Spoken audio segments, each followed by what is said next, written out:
Command centre में एक बार फिर से आपका स्वागत है। मेजर गौरव आर्य लगातार हमारे साथ जुड़े हुए हैं और अब बात इस सेगमेंट में हम करेंगे सुपर पावर की, और सुपर पावर की सीक्रेट गेम की, साइलेंट गेम की। जी हां, बात साइलेंट गेम की होगी क्योंकि महायुद्ध के बीच ये अहम और बड़ी खबर है। महायुद्ध के बीच अमेरिका की क्यूबा पर नजर है। क्यूबा पर फ्रेंडली टेकओवर के संकेत दिए गए हैं ट्रंप की ओर से। वहीं ट्रंप के दौरे से पहले चीन ने कूटनीतिक चाल चली है। ताइवान की विपक्षी पार्टी के नेता को चीन ने बुला लिया। ताइवान की राजनीति में चीन का सॉफ्ट एंट्री गेम। वहीं नेतन्याहू की लेबनान को बांटने की तैयारी है। दिखाते हैं आपको एक रिपोर्ट। खाड़ी में जाल, जारी है ग्लोबल चाल। ईरान पर प्रहार, मिशन विस्तार। सुपर पावर्स का साइलेंट गेम। महायुद्ध के बीच दुनिया एक खामोश लेकिन खतरनाक खेल खेल रही है। यह सिर्फ जंग नहीं, यह है महाशक्तियों का मास्टर प्लान, जहां हर चाल के पीछे छुपा है बड़ा दांव। अमेरिका की नजर अब सिर्फ ईरान पर नहीं बल्कि क्यूबा पर भी है। खुद डोनाल्ड ट्रंप कह चुके हैं, पहले ईरान फिर क्यूबा। लेकिन इसी बीच अमेरिका ने रूस के तेल टैंकर को क्यूबा पहुंचने की इजाजत भी दी। यानी खेल सिर्फ दबाव का नहीं बल्कि संतुलन का भी है। Yeah, Cuba's going to be next. Cuba's a mess. It's a failing country, and they're going to be next. Within a short period of time, it's going to fail. उधर एशिया में चीन ताइवान को अपनी पकड़ में लाने की तैयारी में है। चीन ने ट्रंप के चीन दौरे से पहले ताइवान की सबसे बड़ी विपक्षी पार्टी की नेता चेंग लीवुन को बुलाया है। वहीं रूस यूक्रेन पर दबाव बनाए हुए है। उधर इजराइल ईरान के बीच सीधी टक्कर है। साथ ही लेबनान में इजराइल का ग्राउंड एक्शन जारी है। वहीं तुर्की सीरिया में प्रॉक्सी वॉर पर प्रहार करने के लिए अपनी सीमाओं से बाहर ताकत बढ़ा रहा है।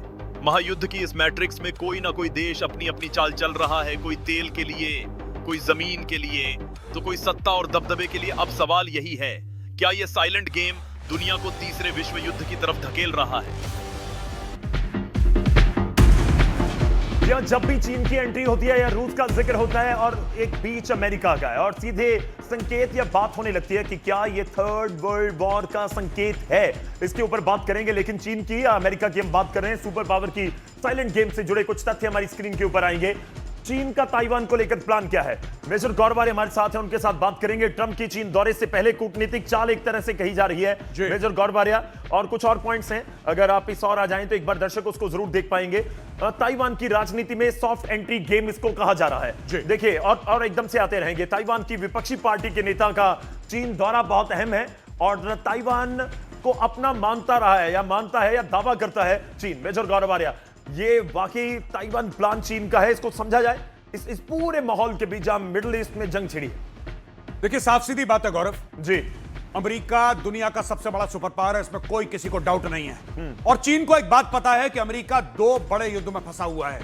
एक रशिया यूक्रेन में भी अमेरिका फंसा हुआ है, और अब मिडिल ईस्ट में डायरेक्टली फंसा हुआ है ईरान के साथ। और उसको यह बात पता है कि इस वक्त अमेरिका टस से मस नहीं हो सकता। यह अच्छा मौका है। मैं ये नहीं कह रहा कि चाइना ताइवान के ऊपर चढ़ दौड़ेगा, लेकिन यह बात भी सच है कि चाइना ने प्रेशर बनाना शुरू कर दिया। गौरव, शुरू कर दिया। आप ये देखिए, यह है ताइवान जी। अगर यह ताइवान है तो आप ये देखिए, ये जो इलाका है, मैं अपने हाथ से दिखा रहा हूं जी जी, ये पूरा जो इलाका है, ये वाला ईस्ट और नॉर्थ ईस्ट वाला इलाका, यहां पे चाइना की 80 से लेकर 85% पॉपुलेशन है। ये हाईली पॉपुलेटेड, सारे के सारे आप देखिए, यहीं पे इंडस्ट्रियल बेल्ट है, यहीं से चाइना पैसा कमाता है। इसलिए ताइवान उसके लिए हिस्टोरिकल रीजन से भी बहुत इंपॉर्टेंट है। अब यहां के ऑपोजिशन लीडर को बुलाया है, राइट? और डोनाल्ड ट्रंप कहां जाने वाला है?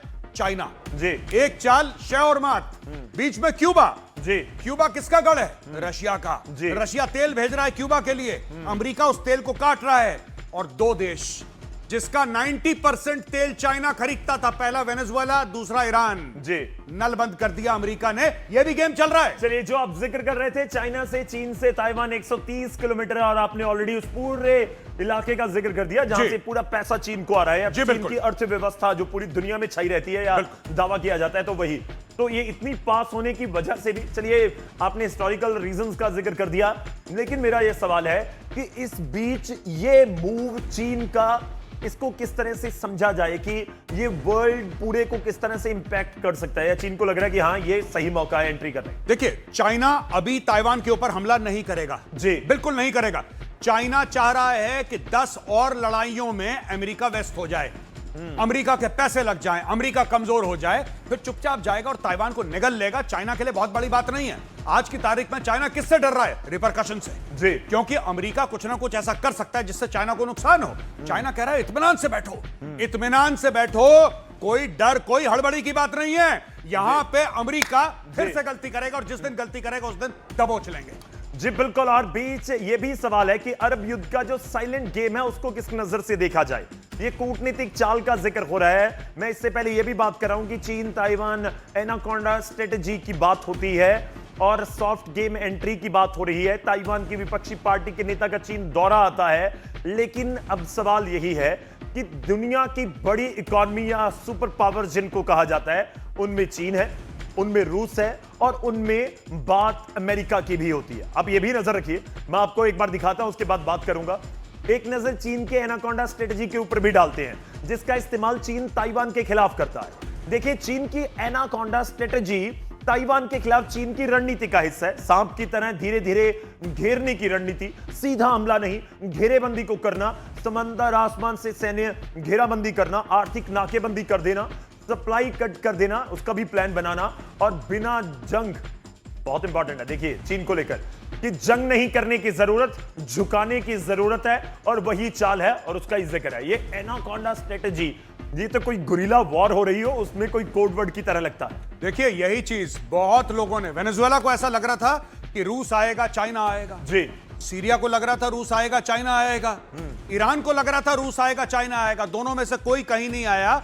चाइना की एक खसूसियत है, चाइना की एक खास बात है, और चाइना की सबसे खास बात यह है कि China boots on the ground नहीं डालता। चाइना कभी सैन्य ताकत का इस्तेमाल नहीं करता। जो एनाकोंडा स्ट्रेटजी है वो क्या है? धीरे धीरे इनकी सांस रोको, धीरे धीरे कट ऑफ करो। ताइवान एक आइलैंड है ना, एक द्वीप है, उसको कट ऑफ कर दो धीरे धीरे धीरे और उसको कमजोर करते रहो और पुश दी एनवेलप। बहुत बड़ी बात है गौरव जी, पुश दी एनवेलप, धीरे धीरे धकेलते रहो कि देखो अच्छा अब हमने इतना कर दिया, क्या अमेरिका कुछ करेगा? अच्छा चलो आज हमने 4 कदम और ले लिया, क्या अमेरिका कुछ करेगा? कल 10 कदम और ले लिया, क्या अमेरिका कुछ करेगा? अगर अमेरिका कुछ करता है तो 2 कदम पीछे ले लिया, फिर अगले दिन आगे चले गए। ये चाइना कर रहा है। देखिए, मैं एक और चीज कह रहा था, रशिया उलझा हुआ है यूक्रेन में, अमेरिका उलझा हुआ है यूक्रेन और इधर मिडिल ईस्ट में।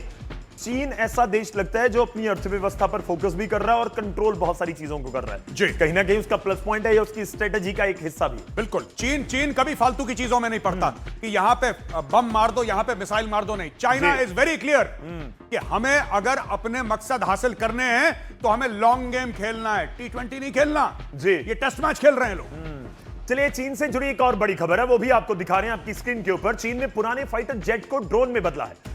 200 पुराने J6 जेट को ड्रोन में बदल दिया। मैं समझने की कोशिश करूंगा मेजर गौरवारे से कि इसका मतलब क्या है, लेकिन ताइवान के पास 6 एयरबेस पर तैनाती है। चीन ने ताइवान की जो सैन्य घेरेबंदी की हुई है और पेंटागन का जिक्र करें, चीन का 2027 तक का ताइवान पर कब्जे का पूरा प्लान है, ऐसी भी पेंटागन की तरफ से कहा जा रहा है। ये जो फाइटर जेट को ड्रोन में बदल देना, ये किस तरह की स्ट्रेटेजी के ऊपर काम कर रहा है चीन, और खास तौर पर ताइवान को लेकर? जी, इसमें 2 बातें हैं जी। अगर एक जहाज है और एक पायलट है, the pilot is far more important than the plane. सबसे पहली बात, किसी भी एयरफोर्स के सीनियर अधिकारी से पूछिए कि आप एक प्लेन को कुर्बान करना चाहते हैं कि एक पायलट को? वो कहता है भाई 2 प्लेन चले जाएं, पायलट को नहीं, क्योंकि आप पायलट को रिप्लेस करना लगभग नामुमकिन या बहुत डिफिकल्ट होता है। तो जो पुराने जहाज हैं, आपने पुराने जहाज में सॉफ्टवेयर का इस्तेमाल करके, एआई का इस्तेमाल करके उनको ड्रोन बना दिया, यानी कि काम वही करेगा, काम वही करेगा, लेकिन उसके अंदर पायलट नहीं होगा। तो वो जो जहाज है वो जाके आप देखिए, इसको हम लोग कहते हैं, ये एक कॉन्सेप्ट है जो कि अमेरिका ने शुरू करा था, राइट? लॉयल विंगमैन कॉन्सेप्ट कहते हैं 6 जनरेशन फाइटर्स के साथ, यानी कि एक जहाज इसके अंदर पायलट है और उसके इर्द गिर्द 8-10 और हवाई जहाज। उन 8-10 हवाई जहाजों में एक में भी पायलट नहीं है, पायलट सिर्फ इस मेन जहाज में है और ये अपने कंप्यूटर से एआई के थ्रू 10 जहाजों को कंट्रोल कर रहा है। ये बटन दबाता है, ये 10 जहाज 10 अलग डायरेक्शन में जाते हैं और 10 अलग टारगेट्स पे बमबारी करते हैं। चाइना यही कर रहा है। ठीक है, मेजर गौरव